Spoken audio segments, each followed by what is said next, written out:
Ayun, hello mga ka-Facebook, Joel Ads po. So ngayon po ay nanlalaglag na itong si former Senate President Francis Chis Escudero at itinuturo nga na ang utak ng lahat ng nakawan sa kaban ng bayan ay itong si former House Speaker Martin Romualdez. No?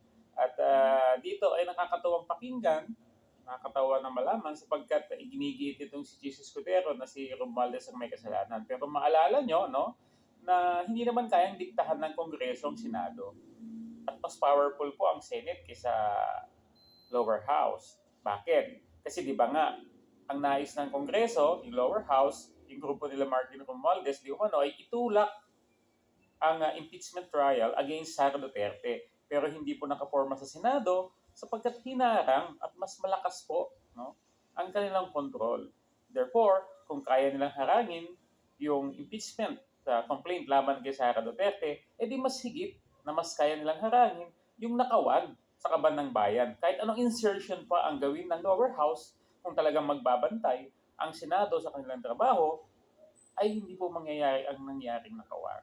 Subalit sila po ay nakipagsabuatan, no, sumama sa paglustay sa kaban ng bayan. Kaya lahat kayo ay dapat managot.